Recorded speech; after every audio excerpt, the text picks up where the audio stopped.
Sur la première, 7h38, dopé, Lance Armstrong dopé, le cycliste américain lève enfin le voile sur un secret de polichinelle, à vrai dire. Cette affaire va-t-elle être le catalyseur, en quelque sorte, d'une réforme en profondeur du monde du cyclisme, d'une lutte efficace, enfin, contre le dopage? Son cas pourrait-il être aussi un renouveau, le renouveau d'une certaine éthique dans le sport professionnel? Pour en parler, le plaisir d'accueillir quelqu'un qui se penche souvent sur les questions d'éthique dans le sport. C'est vous, Marie-Hélène Mioton. Bonjour, madame. Bonjour. Vous êtes chroniqueuse, essayiste, fondatrice de Mistrend, mais c'est pas pour ça qu'on vous a invité. Vous êtes présidente de Moves, Mouvement pour l'éthique dans le sport. Donc évidemment, le cas Armstrong doit vous passionner. Ces aveux qu'il va faire ou qu'il a déjà fait dans une émission enregistrée chez Oprah Winfrey, c'est comme ça que ça se passe aux États-Unis. Est-ce que ça va représenter un point de basculement selon vous ? Alors écoutez, j'ai pas l'impression, je tente d'espérer que l'on peut revenir à un sport qui corresponde à nos idéaux, bien sûr, mais, et sinon je ne lutterai pas comme je le fais avec mes collègues dans la Fondation Moves. Mais j'ai l'impression que le cas Armstrong, vous savez, cette désignation de la victime sacrificielle à intervalles réguliers, où l'on désigne le sportif et où on tente d'ignorer qu'il y a tout un système et que dans le fond, c'est tout ce système qui devrait être réformé. Armstrong, victime sacrificielle, on l'appelait le shérif pourtant. C'est lui qui décidait, non ? Oui, bien sûr. Je n'ai pas une sympathie particulière pour Armstrong, je dois vous dire. Je crois que jusque dans ses aveux que nous entendrons prochainement, c'est un calculateur, c'est un stratège, et donc je ne vais pas pleurer sur Armstrong. Je veux simplement dire que tout un système fonctionne. Vous l'avez dit vous-même tout à l'heure, c'était un secret de polichinelle. Des livres ont paru, des collègues parlaient, des médecins s'inquiétaient, sauf ceux qui le dopaient, bien entendu. Et tout d'un coup, sous prétexte que on désigne Armstrong comme on a désigné Marion Jones, etc.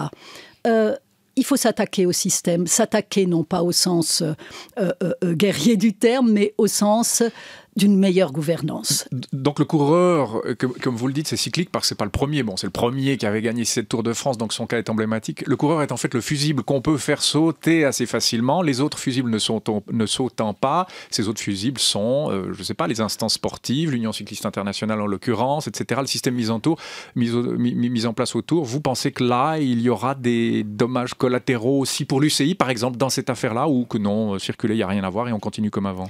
Alors écoutez, si on regarde tout ce qui s'est passé à la FIFA, par exemple, et il n'y a pas si longtemps, je ne suis pas en train de revenir à des périodes historiques, on se rend compte que régulièrement, les médias s'insurgent, le monde du sport monte sur ses grands chevaux, et que régulièrement, ça recommence.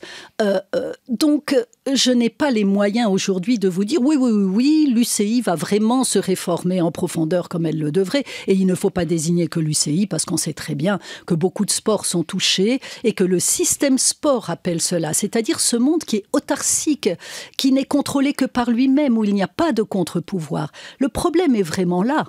Donc, est-ce que vous dites, c'est qu'il faudrait en quelque sorte, puisqu'on parle beaucoup de la régulation des salaires dans une entreprise qui fonctionne bien, il y a des actionnaires, il y a un conseil d'entreprise, un conseil d'administration. Dans le monde du sport, ça n'existe pas. Il faudrait que l'UCI fonctionne, ou la FIFA, par exemple, fonctionne comme une vraie entreprise. C'est ça qu'il faudrait introduire dans le sport? Écoutez, quand on sait le nombre de millions sur lequel travaille, par exemple, la FIFA, et qu'on soit encore avec un statut d'association sans but lucratif, qu'est-ce que vous voulez? Défalqué, qui plus est. Absolument. On a le sentiment que c'est une grande plaisanterie.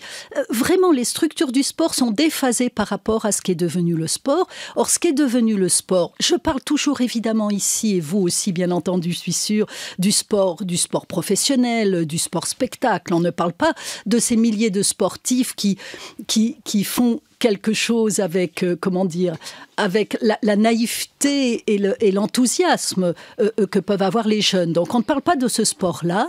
Malheureusement, ce sport-là, qui est brandi par les structures du sport comme leur bonne œuvre, et la grandeur de leur œuvre, est polluée par les modèles que donne le sport de compétition. Et je pense qu'il ne faut pas négliger cet aspect-là dans notre société. Donc comme pour les banques, comme pour les entreprises, etc., il faudrait une autorité de surveillance, une sorte de FINMA de l'UCI, si je puis m'exprimer ainsi. Comment devrait-on surveiller de l'extérieur, contrôler le mode de fonctionnement de ces institutions régulation de ces fédérations toutes puissantes et surtout fonctionnant sur un mode autonome. Vous avez une idée sous quelle forme on devrait faire ça? Il y a plusieurs idées. Par exemple, on ne dit pas assez que l'USADA, qui est en train de faire tomber l'agence américaine antidopage, est la seule agence antidopage qui ne soit pas financée et gérée par les instances du sport. Ça n'est pas vraiment une instance gouvernementale, mais c'est une instance financée par le département antidrogue des États-Unis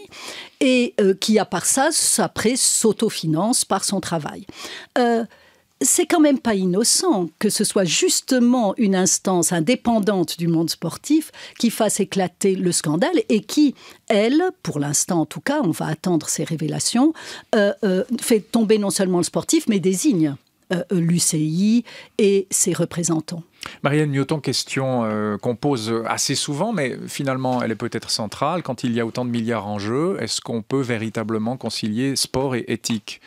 Je me souviens de Dominique Varluzel qui disait pour arrêter avec la pourriture dans le football, il faut revenir à un football amateur. Bon, est-ce que vous iriez jusque-là au sein de Moves? Est-ce que vous prônez ce genre de choses? Mais avant d'en arriver là, intimement, je dirais oui. Intimement, je dirais oui. Ouais. Intimement, je dirais oui parce que c'est ce dont on rêve, si vous voulez. À l'extrême, on est en train de rêver, en tout cas, beaucoup d'entre nous, de rêver à un sport de performance qui garderait les qualités d'un sport amateur. C'est pas possible, on peut jamais faire la Duez en une demi-heure si on reste amateur. Je suis d'accord, mais c'était quand même le rêve de Coubertin sur lequel se fonde le CIO encore aujourd'hui. Donc dans le fond, ce qu'il faut à mon avis dénoncer, c'est cette hypocrisie entre la référence du sport de compétition au sport amateur et à ses valeurs pour n'être plus en somme que des organisateurs de grands spectacles avec évidemment tout le profit qui en découle. C'est cela qui est dans le fond à dénoncer, c'est de dire il faut savoir sur quel champ vous jouez, il faut choisir votre terrain. Or pour l'instant, quand vous voyez les milliers de bénévoles par exemple, qui travaillent pour ces instances lors des les grands messes du sport que sont les mondiaux, les Jeux Olympiques, etc., vous vous dites qu'il y a quand même quelque chose qui ne joue pas. Et je crois qu'il faut déjà dénoncer ça. Et puis ensuite, il faut peut-être aussi se dire que tous les acteurs sont concernés. Je vous regarde en disant ça parce que les médias sont évidemment intimement concernés par les dérives du sport, dans la mesure où qui mieux qu'un journaliste voit, comprend, c'est son métier, je veux dire, et c'est sa grandeur. Et j'ai l'impression que là aussi, il y a parfois collusion.